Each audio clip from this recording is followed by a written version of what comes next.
It's time now to answer some of your business questions. Jeff and Michael are back with us again. The first one is about relationships with customers. When I'm with a prospect and I'm selling my services, I find that my prospect wants me to do the work for them. And I have a really great team of people that can do the work. So how do I articulate it effectively so that they'll be assured that the people that I have will do a great job for them? This is such a big problem with small businesses because oftentimes people think it's small, they want you, you're the one who sold them. They don't want the person they perceive as not you, not as good as you. Well, I think right out of the bat, you have to be the lead. And then over time, you build confidence by bringing your team in. I think that's critical to help build relationships. If you're the one out in front selling, it's your job to bring in the rest of your team to help with that relationship for the go forward. What about the idea of bringing your number two person there on the sales pitch? Well, this is actually a problem I have. I mean, my face is on the cover of my book, so people expect me. But sometimes the people who work for me actually do a better job delivering the service than I do because they're actually more in the game. They're not as far removed. But how do you get that communication So they're across? actually out there first. So they blog.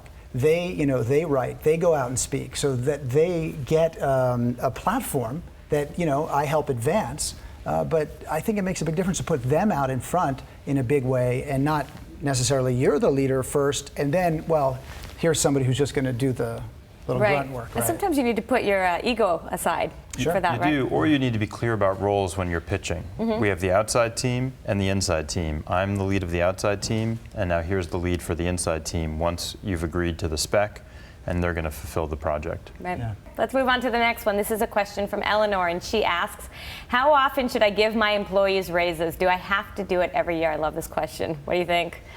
I think the answer is no, but you have to set expectations every year. So you've got to be clear with respect to what the plan is. If it's been a good year, then bonus money will be passed around. If it's a tough year, then it won't be. So the clear thing you need to do is set expectations every year, but not necessarily give raises every year. Yeah, that's right. Nobody likes to not know what's coming. Right. So if you're very, very transparent right from the beginning, and you say here is the plan for the future, then people feel more comfortable and they won't.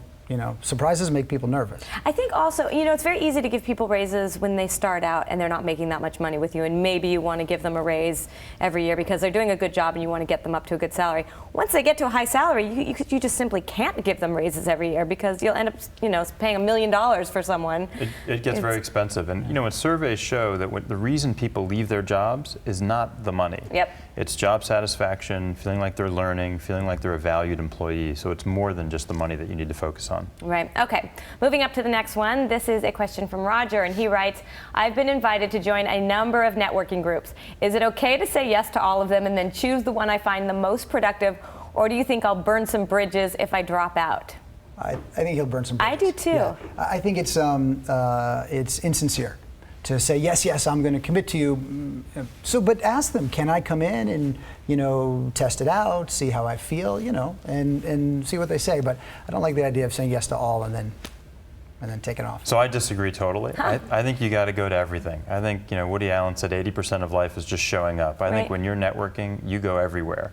And over time, people understand there's chemistry with certain groups, there's a fit with certain groups, and you got to feel that out over time. I think people are very understanding of that. But maybe you sort of blend both of your things, so you go to everything, but say, I'm feeling it out. Maybe you be honest about it? I think honesty and being upfront is important, but I would invest in the marginal thing. I think people underinvest in networking too frequently as entrepreneurs. They have their head down on their business, and they need to pick their head up and really look at building relationships for the long term. Sure, they feel like they don't have enough time, but really, who knows what time may be saved by someone that you might meet at one of these groups.